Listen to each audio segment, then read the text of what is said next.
Coming up on In Session. I would say the qualities of a good coach. The absolute first thing is to earn the trust of the person who's being coached. Because at some point you're asking that person to take some risks, to change something about themselves. People don't like to do that. People are rightly kind of wary of that. In today's episode, we discuss decision-making, collaboration, and the power of coaching with our guest, journalist and author Michael Lewis. In his book, The Undoing Project, A Friendship That Changed Our Minds, Lewis chronicled the lives of award-winning researchers Amos Tversky and Danny Kahneman. Their work challenged the idea that people are rational decision-makers, and their partnership illustrated the possibilities of professional collaboration. In his book, Coach, Lessons on the Game of Life, as well as on his podcast, Against the Rules with Michael Lewis, he explores the positive impact coaches can have on performance. Lewis has published numerous New York Times best-selling books, including 3 books that have been made into movies, The Blind Side, Moneyball, and The Big Short. His most recent book, The Fifth Risk, is about the often underappreciated and positive role the federal government and public servants have on our lives. Our host for today's episode is Michael Siegel, Senior Education Specialist at the Federal Judicial Center. Michael, take it away. Thanks, Lori.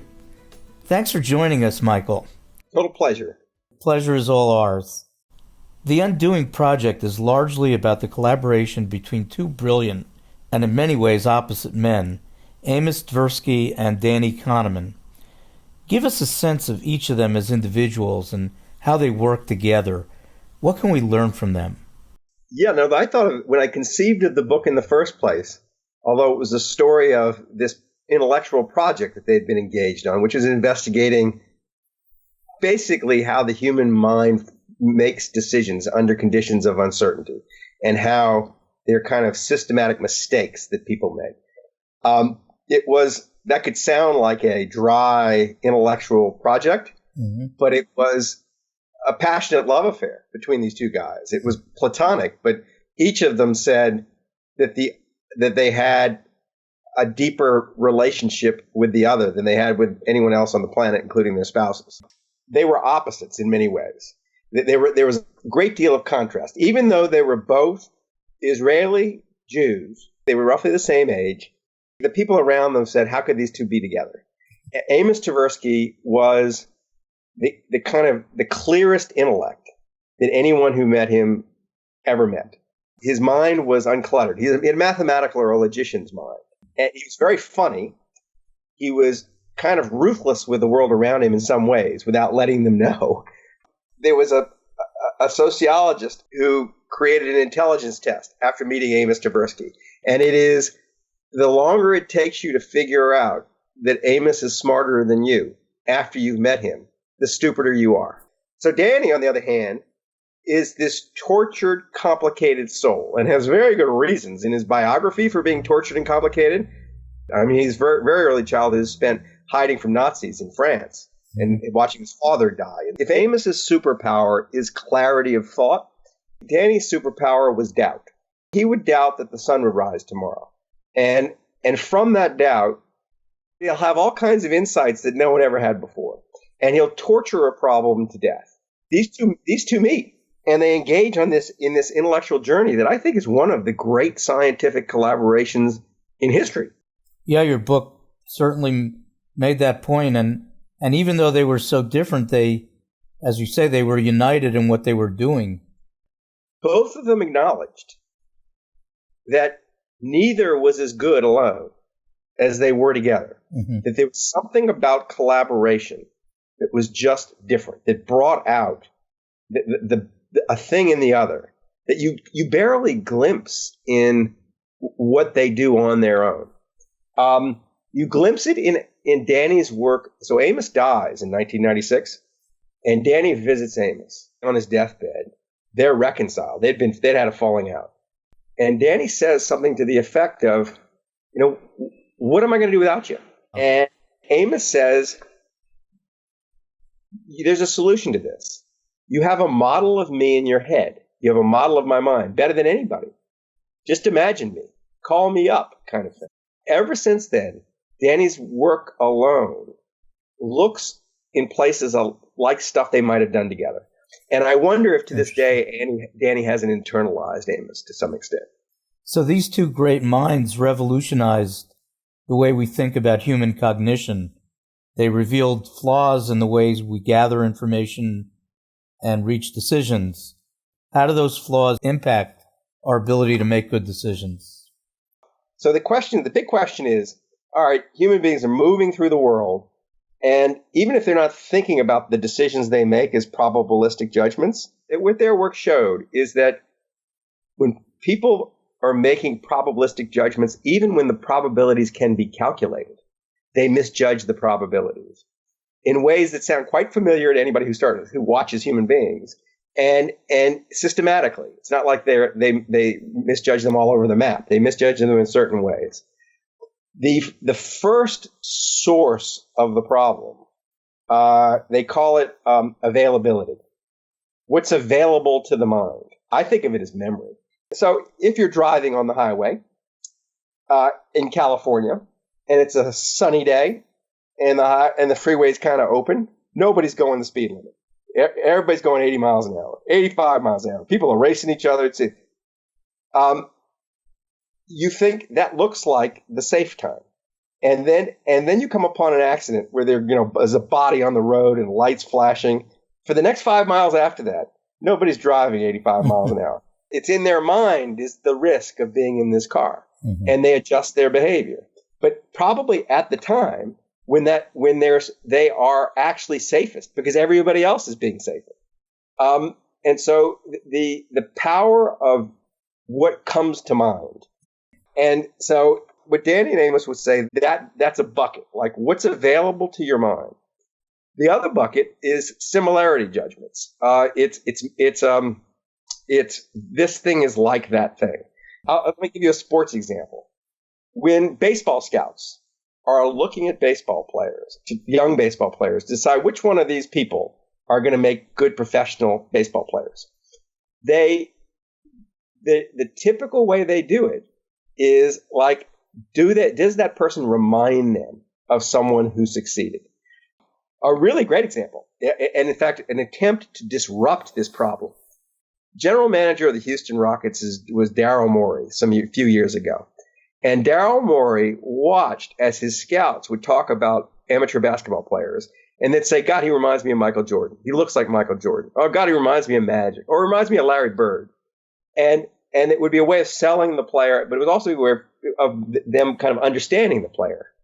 And whenever these kind of similarity judgments, those matching things happened, they almost were always wrong because actually they were just seeing physical resemblance, And so he instituted a rule that was a very Kahneman and Tversky rule.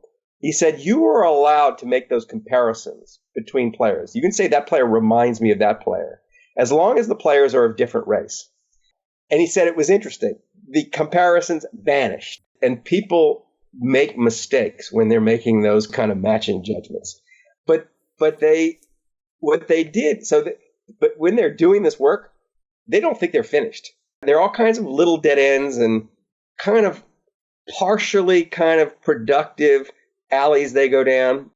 And the question was, once you know it in a formal way, and once you publish this stuff, how much effect does it have?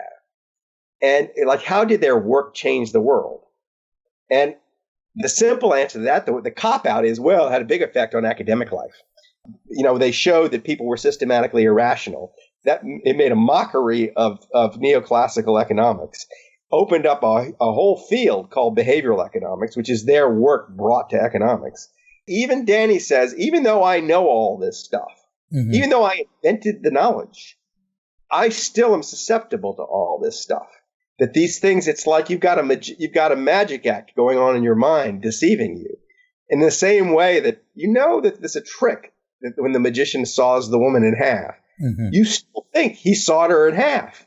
And so it's very hard to banish the problem from your mind. The best you can do is sort of set up systems around you as guardrails, as to kind of jam a wrench in them once the magician starts working, to sort of stop the magic act. Tell us about how their research and findings affected hiring practices? Their work certainly leads to this movement of sort of blind auditions that you're going to get, that people wanting to judge people by something other than sight or interviews. And again, sports is the best analogy here. That if you go back 40 years, not even 40 years, 20 years, the idea that anybody would select a professional baseball player in a draft based on anything but some expert scouts going and staring at him for a few games would have been preposterous. That has been flipped on its head. It's now thought that's insane to let somebody just go look at somebody for a few games and make a judgment about him. What you want is data on that person. Mm-hmm. You don't even need to see the person. You need to see the stats. So the idea that you can get around the biases, that the cognitive biases that Kahneman and Tversky present by removing the temptation, by removing the thing that's causing your mind to be distorted, the sight of the person. They're completely responsible for that, I think.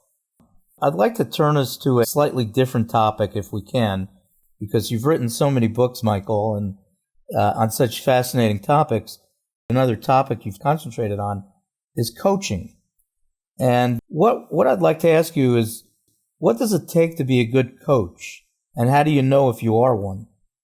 That's a hard question. I tackled this mostly in a podcast, my Against the Rules podcast, but also in a little book about a high school baseball coach I had who was a genius. What got me interested in the subject was actually a editor asking me point blank, like, who's the most influential person in your life? And I had to go back and think about it. And I was kind of shocked to realize that it was this coach who was also a teacher. So what makes a coach really good? So apart from the qualities of the coach, we must give a nod to the circumstances in which he's coaching or she's coaching. I would say the qualities of a good coach are the absolute first thing is trust, able to earn the trust of the person who's being coached. Because at some point you're asking that person to take some risks, to change something about themselves so they get better. And people don't like to do that. People are rightly kind of wary of that. And so that's really important. And different kinds of coaches can earn that trust in different kinds of ways. So that's one. The belief in the person who's being coached in the coach. I'd say the second thing is it can be achieved. This can be achieved in different ways. You've got to be extremely observant. I will tell you a bad coach. You can tell a bad coach when they walk in and just kind of start shouting stuff, or they walk in and they just start giving orders, even if it's calm orders. When they aren't taking stuff in before they're spitting stuff out. The coach paying a lot of attention to the person who's being coached before they start saying stuff about what you should do. And I'd say the third thing. It sounds silly, but I think really good coaches make it fun. That in the sense that even if it's hard, people got to want to be coached. And if they don't want it, it's kind of pointless. And the way you get them to want it is, in addition to trust, is to make it something they're kind of looking forward to. You kind of want to get. I think of some of the most interesting coaching I've been exposed to. Some of it doesn't call itself coaching. One example, I spent a very odd 3 days at Second City, the improvisational comedy place, when my now 18-year-old daughter was 7 or 8. And I brought her there because she was so negative. Everything was no, no, no. And I thought, I'm going to take her to her improv class. And she's going to go into this class for 3 days. And they're going to teach her the value of the rules of improv are yes and. You've got to take everything. And after the first, I went into the adult class. She went into the kids class.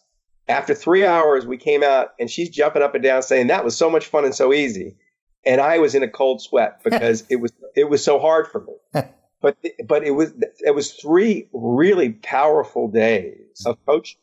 And they didn't call it coaching, but it was showing me the rigidities in my mind, how I just move through life with those rigidities and how hard it is to break them down and to get to some other place. If I substitute the word leader and talk about trust, observation, and fun, Would that apply in your mind? Absolutely. Absolutely. I would say leader, if I was going to make a distinction, and a coach is a leader, right? So, but when you say the word leader, the other thing that pops to mind that I find often absent in leadership in our culture right now is leading by example. That there's a lot of do as I say, not as I do going on. And you look at people in positions of power or influence, they are often behaving in self-serving ways that undermine any kind of message they're trying to deliver. I would instantly add to the list of those three a very careful examination of one's own behavior and a very close attentiveness to holding yourself to the highest standard so that you can ask people to hold themselves to a high standard. We talk about modeling the way, and I think you're saying the same thing there. I want to turn to one final topic because it relates to another book you've written more recently, and that book is called The Fifth Risk, which has been described by some as a love letter to government employees, which they certainly need. Can you give us an example of an unknown or uncelebrated achievement by a federal agency or public servant that publicly impacted society? Sure, I'll pick one. Because I picked one, and I'll tell you how I picked it. So here's what happened. Government shuts down in January of 2018. All these, like 2/3 of the people get sent home and told they don't get paid because they're unessential, telling them they're not important. I called up a friend who runs an organization called the Partnership for Public Service, which gives awards out to people in public service. And they were just in the process of gathering up all the nominations for these awards. They call it the Sammys. And I said, could you just send me the raw list? And and he sent me the raw list. And I thought, what am I going to do this? I wanted to write about one of them kind of randomly. I just took the guy's name who was on the top of the list, and the list was alphabetized. His name was Arthur A. Allen. And he worked at the Coast Guard, it said.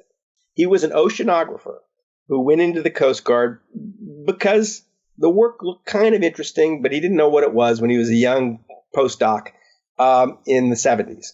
He quickly figures out that, to his surprise, actually, Americans have an incredible ability to get lost at sea. On average, every day, 10 Americans are lost at sea. Today, about 7 get rescued. So 3 Americans a day, on average, dying because they aren't found at sea. Now, these are pleasure craft. It's whatever it is, fishing boats, whatever it is. He figures out that one of the problems in the middle of the rescues, when they're doing these search and rescue operations, is that they're getting word that someone is lost. They know where they kind of went lost, but it's 6 hours later. Where did the objects drift on the ocean? Where did this human being drift? And that depends on what kind of object this person is on. Each object has its own drift characteristics. Arthur Allen basically invents the science of how objects drift to figure out how you find people. It takes him years. He's floating stuff in the Long Island Sound, on his own time, on his own dime, and measuring and making measurements of how objects drift and building them into mathematical equations that can then be put in a computer that a Coast Guard search and rescue team can just plug in. Flash forward. I think it's 2001 when his system finally went live and all the Coast Guard had it. Miami Coast Guard Station gets word that a 300-pound man has run out of the window of his Carnival cruise ship cabin and gone into the ocean. But they only discover his absence some hours after he's done it. Any other time in human history, that person's dead. I mean, even if he can last for days, you're not going to find a human being in the middle of the ocean. But Arthur Allen has created a mathematical equation, and they plug it in, and they pluck him out. Hours later, they pluck him out of the sea. All the newspaper stories are incredible find, amazing, miracle. This guy saved at sea. And then everybody moves on the next day. Arthur Allen saved that man's life. And there are hundreds of other people whose lives Arthur Allen saved. And not only has no one ever heard of Arthur Allen, we as a society sent him home without pay and told him he wasn't essential. It's extraordinary. Yeah, wow. That is so inspirational. And we have people in the judiciary who are Arthur Allens as well. And as you say, unrecognized, but so important. Thank you so very much for this interview and for all you've done, and keep up the great work. We're all waiting for your next one. Thanks, Michael, and thanks to our listening audience. A reminder that the books Michael Lewis discussed today are The Undoing Project, A Friendship That Changed Our Minds, Coach, Lessons on the Game of Life, and The Fifth Risk. To hear more episodes of this podcast, visit the Executive Education page on fjc.dcn and click or tap Podcast. You can also search for and subscribe to this podcast on your mobile device. In Session, Leading the Judiciary is produced by Shelley Easter.